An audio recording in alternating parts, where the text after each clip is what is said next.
Le soleil de Yaoundé commençait à décliner, laissant dans le ciel une teinte orangée qui baignait la grande villa de Djeng dans une lumière dorée. La maison, perchée sur une colline tranquille, imposait le respect avec ses murs blancs immaculés, ses vitres teintées et son portail automatique qui s'ouvrait au moindre bip d'une télécommande. Tout respirait la richesse, mais derrière ces murs élégants, la vie n'était pas aussi parfaite qu'elle en avait l'air. Ce soir-là, un taxi s'arrêta devant le portail. Une jeune fille descendit, portant un sac usé à la main et une petite valise cabossée. Elle avait à peine 20 ans, les yeux brillants mais marqués par la fatigue du voyage. Son nom était Aminata. Venue du village, elle arrivait pour travailler comme fille de ménage chez monsieur et madame Djeng. Son cœur battait à tout rompre. Elle savait que sa vie allait changer à partir de ce jour. Le gardien, un homme robuste nommé Simon, s'approcha avec méfiance. « Bonsoir, jeune fille. Tu cherches qui ?»« Bonsoir, grand frère. Je viens pour le travail.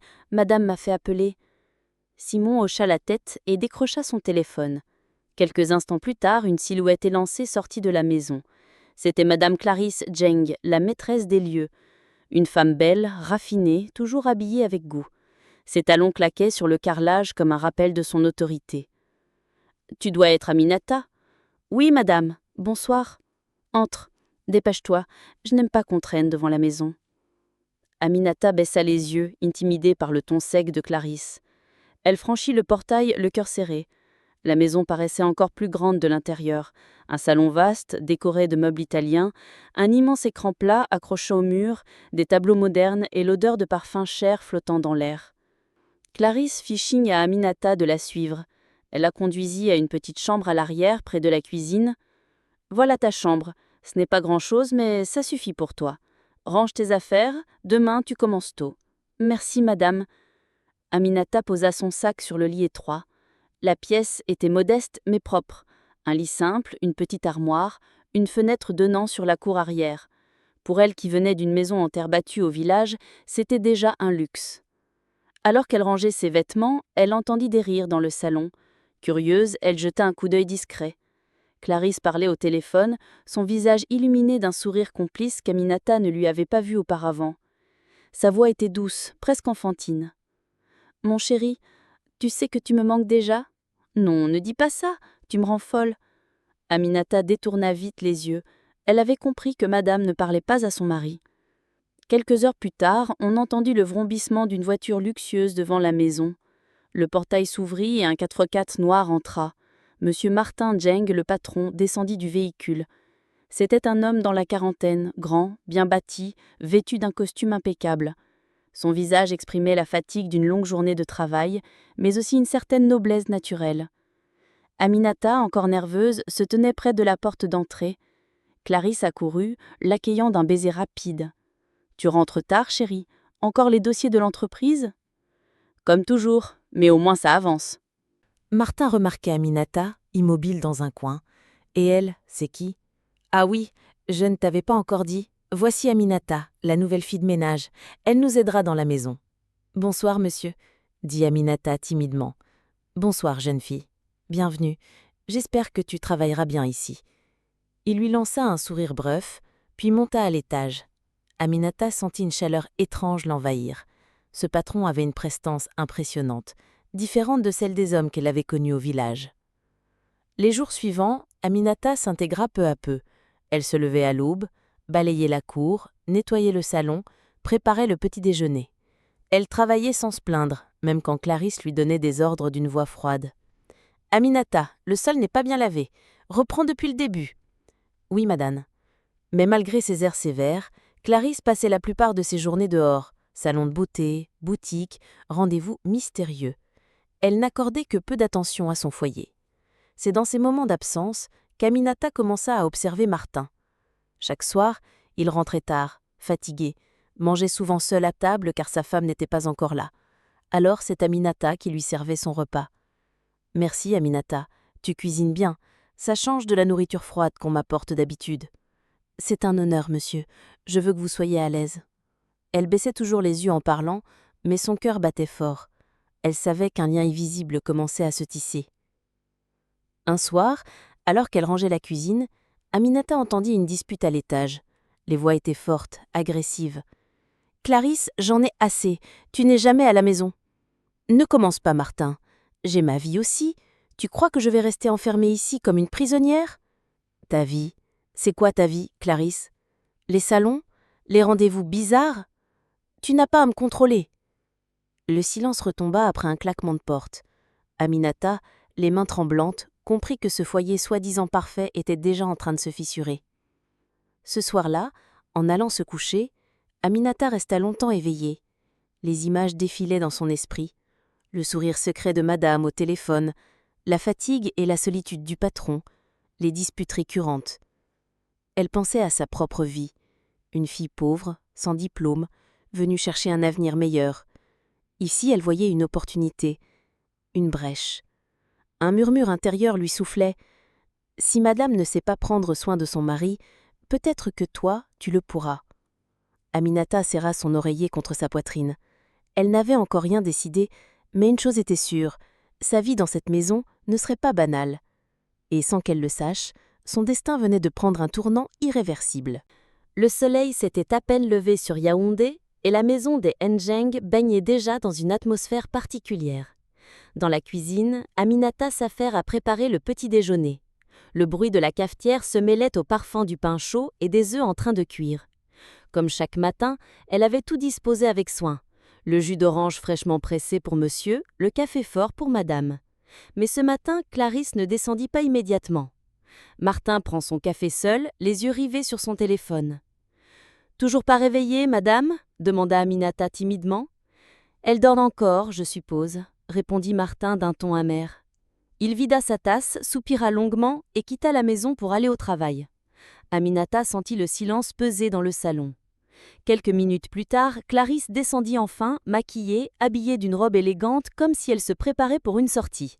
« Aminata, débarrasse la table, je n'ai pas faim ce matin. »« D'accord, madame. » Mais Aminata remarqua quelque chose d'étrange. Clarisse portait un parfum plus fort que d'habitude et ses yeux brillaient d'une excitation inhabituelle. Alors qu'elle faisait semblant de nettoyer, Aminata entendit la voix douce et enjouée de Clarisse dans le salon.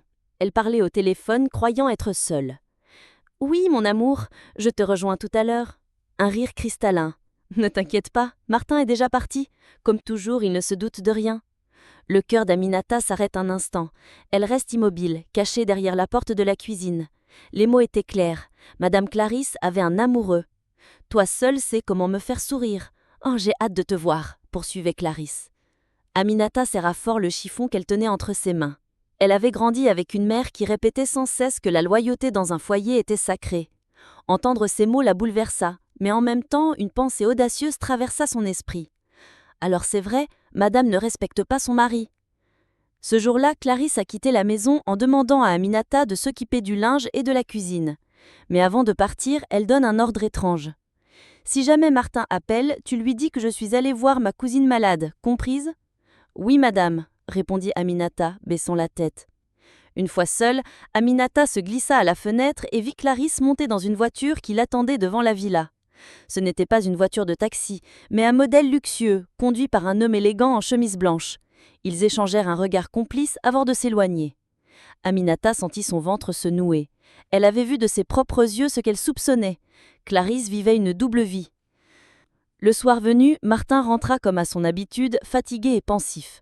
Aminata lui servit le dîner. Clarisse n'était pas encore rentrée. « Toujours seule à table » murmura-t-il en s'asseyant. « Madame a dit qu'elle allait voir sa cousine malade » dit-elle prudemment. « Sa cousine malade » Martin fronça les sourcils. « Elle a beaucoup de cousines malades ces temps-ci. » Il prit une bouchée du repas, puis leva les yeux vers Aminata. « Merci, tu sais cuisiner exactement comme ma mère le faisait. C'est agréable de rentrer et de trouver quelque chose de chaud sur la table. »« C'est mon devoir, monsieur » répondit-elle avec un sourire discret.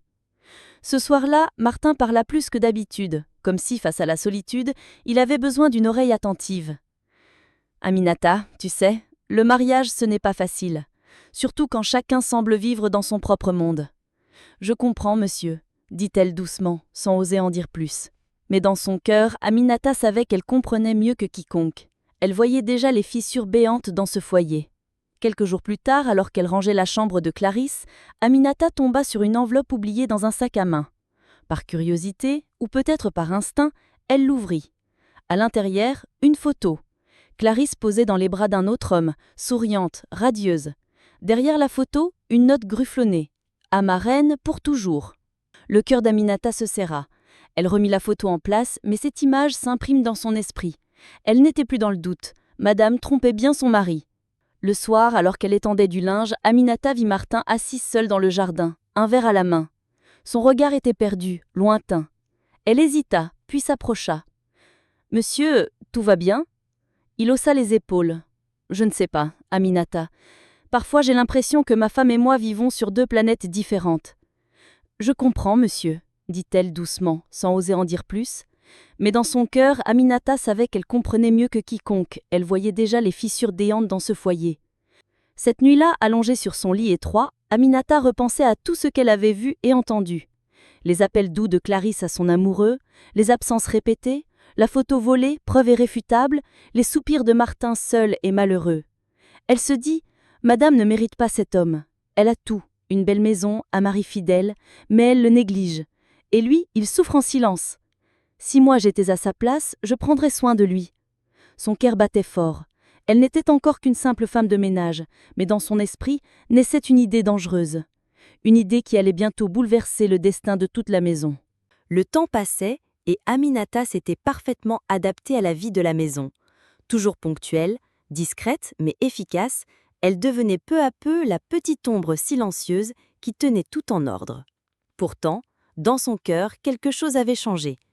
Depuis qu'elle connaissait le secret de Madame Clarisse, elle voyait Martin sous un autre angle. Chaque geste, chaque mot, chaque soupir de l'homme résonnait en elle. Elle voyait en lui non plus seulement un patron, mais un homme blessé, un mari trompé, un cœur solitaire. Et cette solitude, Aminata voulait la combler.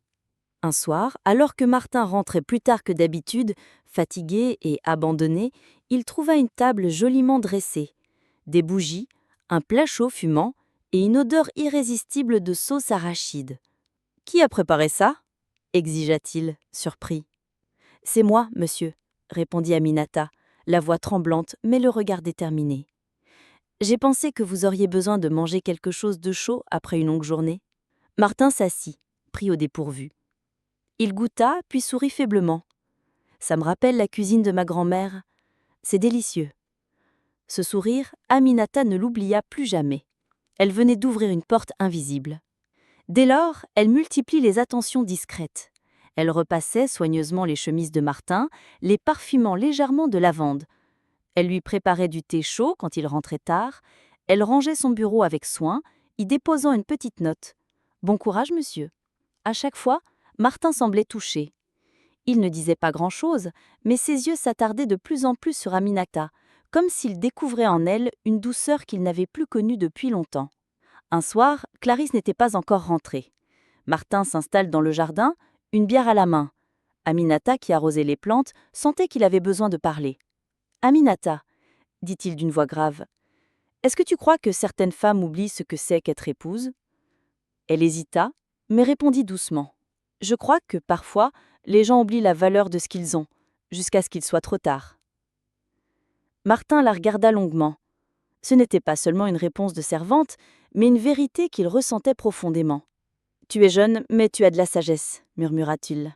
Peu à peu, une tension subtile s'installe. Quand leurs mains se frôlaient accidentellement, un frisson parcourait Aminata.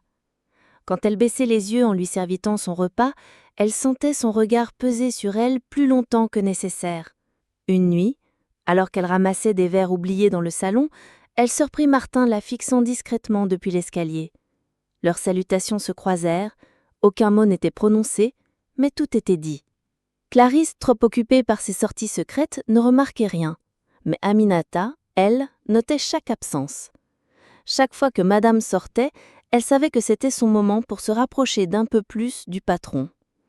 Elle a commencé à s'habiller avec plus de soin, collectant des pagnes qui mettaient en valeur sa silhouette, attachant ses cheveux d'une façon qui la rendait élégante sans être provocante. Elle restait la fille de ménage, mais une fille de ménage qui brillait d'une nouvelle lumière. Un soir d'orage, Martin rentra trempé, ses vêtements collés à sa peau. Clarisse n'était pas là, bien sûr.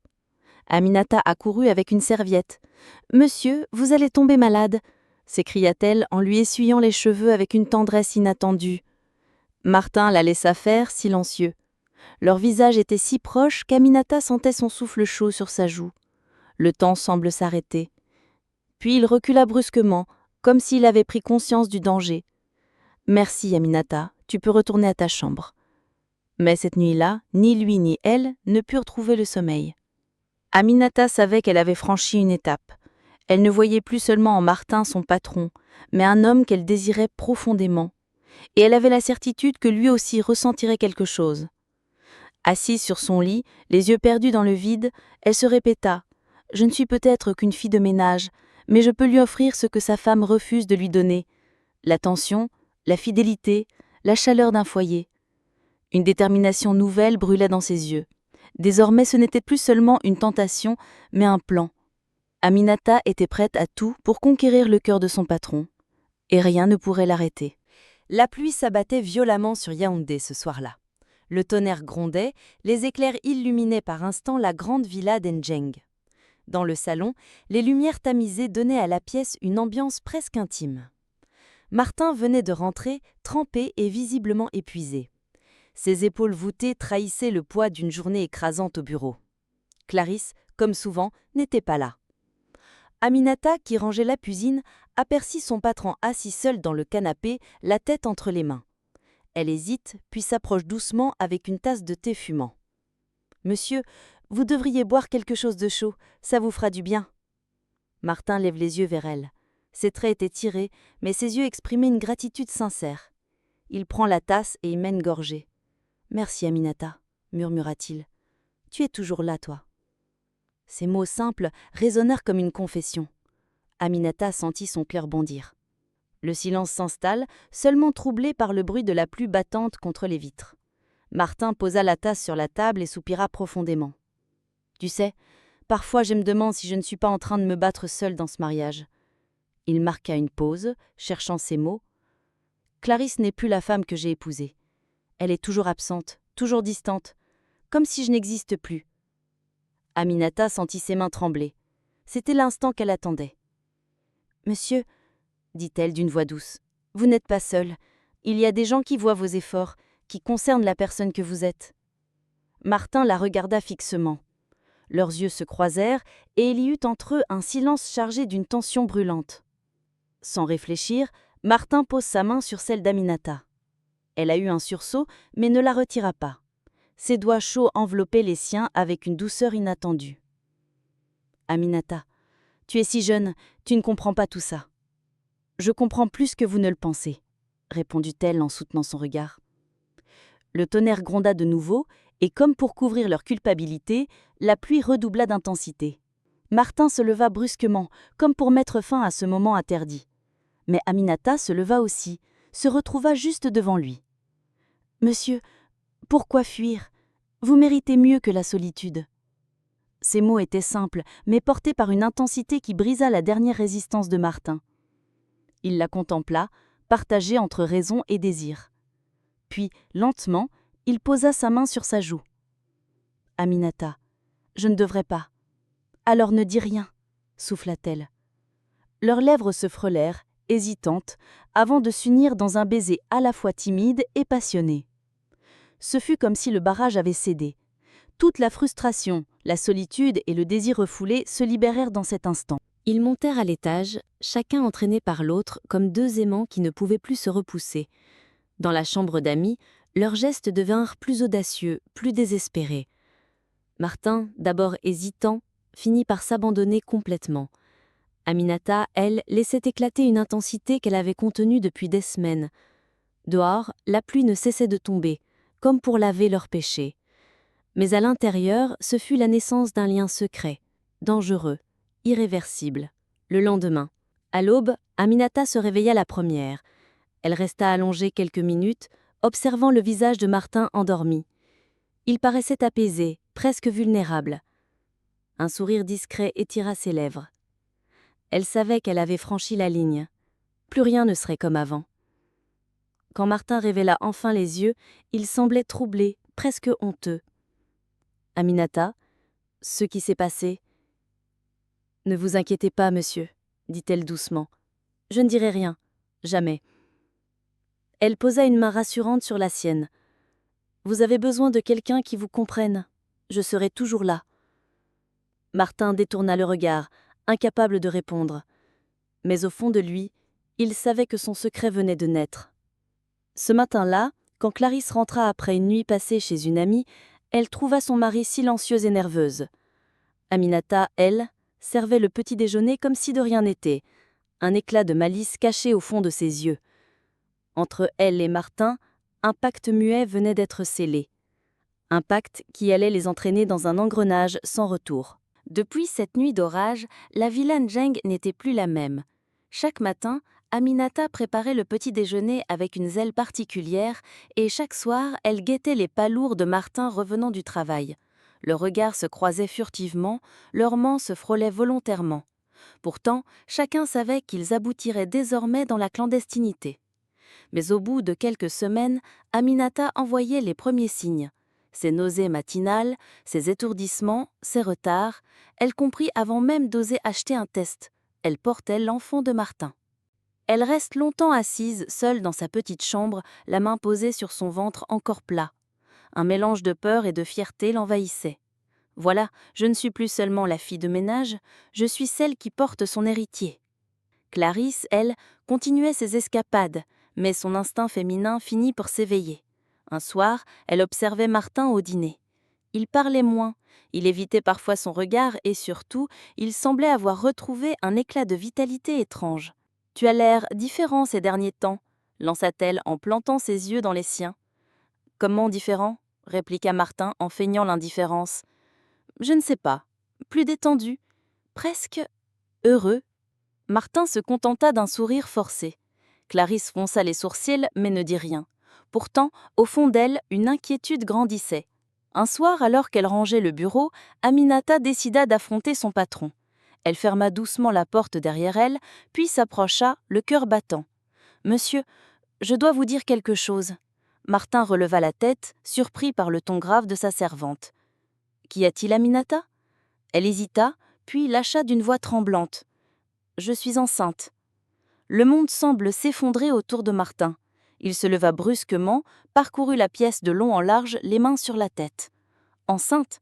Mais, Aminata, tu te rends compte de ce que ça signifie ?»« Je le sais, monsieur, » répondit-elle calmement, malgré l'émotion. « Mais cet enfant est le vôtre ?» Le silence qui suivit fut plus lourd qu'un tonnerre. Cette nuit-là, Martin dormit à peine. Étendu dans son lit, à côté d'une Clarisse profondément endormie, il fixait le plafond. Si jamais elle découvre, ce sera ma ruine. Mon mariage, ma réputation, mon foyer, tout sera détruit. Il pensa même à envoyer Aminata loin, dans son village, mais l'idée de se séparer d'elle et surtout de son futur enfant le torturait. Le lendemain, il prend Aminata à part. « Nous devons garder cela secret, tu comprends ? Personne ne doit le savoir, surtout pas Clarisse. » « Je garderai le silence, monsieur, mais cet enfant est innocent, il mérite de vivre. » Ces mots résonnaient dans la tête de Martin comme une promesse et une menace à la fois. Les semaines passèrent, le ventre d'Aminata commençait à s'arrondir, mais elle trouva 1000 ruses pour cacher son état. Pagne ample, foulard, position calculée. Clarisse, cependant, remarqua un jour la pâleur de sa domestique. « Tu es malade ?» demanda-t-elle froidement. « Juste un peu de fatigue, madame », répondit Aminata en baissant les yeux. Clarisse haussa les épaules, mais son intuition s'aiguisa. Elle commença à observer la jeune femme d'un œil suspicieux. Martin, de son côté, oscillait entre panique et fascination. Chaque fois qu'il posait la main sur le ventre naissant d'Aminata, il ressentait une émotion qu'il n'avait jamais connue. Cet enfant représentait autant un danger qu'un miracle. « Tu m'as piégée, Aminata », dit-il un soir, à mi-voix. « Non, monsieur, c'est vous qui m'avez choisi. Cet enfant est la preuve de ce que vous refusez d'admettre. » Il voulait manifester, mais ses mots se keignèrent, car au fond, elle avait raison. Clarisse est devenue de plus en plus nerveuse. Elle remarquait les absences de son mari, ses salutations fuyantes, et surtout la complicité étrange qui semblait lier Aminata à Martin. Un soir, en montant l'escalier, elle surprit Martin qui parlait à voix basse à la domestique dans le couloir. Elle n'entendit pas tout, mais son instinct lui cria que quelque chose se tramait dans sa propre maison. Dans son cœur naissait une certitude terrifiante. Son mari lui cachait un secret. Aminata, elle, vivait chaque jour comme sur un fil. Elle savait que tôt ou tard, la vérité éclaterait. Mais elle ne craignait pas autant que Martin. Dans son esprit, elle avait déjà gagné. Même si Madame découvre tout, elle ne pourra pas effacer ce que je porte en moi. Elle caressa son ventre doucement, un sourire énigmatique aux lèvres. Car dans cette bataille silencieuse, elle détenait désormais l'arme la plus puissante, la vie qui grandissait en elle. Dans la villa Unjeng, l'air était devenu lourd, presque irrespirable. Clarisse observait chaque geste de son mari, chaque attitude d'Aminata. Les regards furtifs entre eux, les conversations à voix basse, l'éclat secret dans leurs yeux, tout lui semblait suspect. Un soir, elle surprit Martin en train de caresser doucement les bras d'Aminata dans le couloir. La scène fut brève, mais suffisante pour allumer un feu de rage dans son cœur. « Martin !» lança-t-elle d'une voix glaciale. Il sursaute, retire sa main immédiatement. « Clarisse, ce n'est pas ce que tu crois. » Mais les yeux de sa femme lançaient déjà des éclairs. Le lendemain, Clarisse décide d'agir. Elle fouilla dans les affaires d'Aminata pendant que celle-ci était au marché. Dans une petite boîte cachée sous son lit, elle a trouvé une lettre griffonnée, probablement rédigée par Aminata pour Martin, mais jamais remise. « Notre enfant sera le lien que rien ni personne ne pourra briser. Même si le monde s'oppose à nous, tu sauras toujours que je suis à toi. » Clarisse resta figée, le souffle coupé. La vérité la frappa de plein fouet. Son mari et sa domestique l'avaient trahie. Le soir même, elle explose. Dans le salon, elle brandit la lettre devant Martin et Aminata. « Alors c'est vrai » hurla-t-elle. « Dans ma propre maison, dans ma propre servante ?» Martin voulait calmer la tempête. « Clarisse, écoute-moi. Tais-toi » répliqua-t-elle en jetant la lettre à ses pieds. « Je t'ai tout donné, Martin, et toi, tu m'as humiliée comme jamais femme ne l'a été. » Puis elle se tourne vers Aminata, ses yeux pleins de haine. « Et toi, petite vipère, je t'ai accueillie, je t'ai nourrie, et tu me remercies en volant mon mari ?» Aminata, pour la première fois, ne baissa pas les yeux. Elle pose calmement une main sur son ventre. « Je ne vous ai rien volé, madame. Cet homme, vous l'avez perdu vous-même. Moi, je lui ai donné ce que vous refusez de lui offrir. Attention, respect, et bientôt un enfant. » Le silence fut assourdissant. Clarisse chancela, comme frappée en plein cœur. Martin, pris entre deux feux, tente d'intervenir. « Assez, c'est de ma faute, pas la sienne. J'ai cédé à la tentation, oui, mais je ne peux pas effacer ce qui est arrivé. » Clarisse éclatait en sanglots, puis lança d'une voix brisée. « Alors, tu as choisi, Martin. Tu as choisi ta servante. Tu as choisi la honte. » Elle monta à l'étage en claquant les portes, laissant derrière elle un silence de mort. Les jours suivants furent un enfer. Clarisse a quitté la maison pour s'installer chez sa sœur, menaçant Martin de divorce. Dans le quartier, les rumeurs commencèrent à circuler. Certains serviteurs avaient parlé et bientôt la nouvelle fit le tour du voisinage. Martin perd une partie de sa réputation. Dans son milieu professionnel, les murmures allaient bon train. Le grand Zheng, trompé par sa femme, puis tombant dans les bras de sa domestique. Aminata, elle, restait étrangement sereine. Elle voyait au-delà du scandale. Pour elle, l'essentiel était déjà acquis. Son enfant à naître liait désormais son destin à celui de Martin. Un soir, alors qu'ils étaient seuls dans le salon désert, Martin prit la main d'Aminata. « Tu as bouleversé ma vie, Aminata. J'ai tout perdu, mais je ne peux plus revenir en arrière. » Elle le regardait avec intensité. « Non, monsieur, vous n'avez pas tout perdu. Vous allez devenir père, et cet enfant sera votre héritage. » Martin soupira, partagé entre douleur et résignation. « Alors, il faudra assumer, jusqu'au bout. » La villa Zheng, autrefois symbole de réussite et de stabilité, n'était plus qu'une maison fissurée par les secrets et les trahisons. Clarisse avait perdu son mari par son infidélité, Martin avait perdu sa paix par sa faiblesse, Aminata, elle, avait gagné une place au prix du scandale. Dans la solitude de sa chambre, elle caressa son ventre rond et murmura « Tout ce que j'ai fait, je l'ai fait pour survivre. Et dans ce monde, ce ne sont pas les plus fidèles qui gagnent, mais les plus malins. » Et le tonnerre gronda au loin, comme un écho du destin cruel qui venait de sceller leur vie à jamais.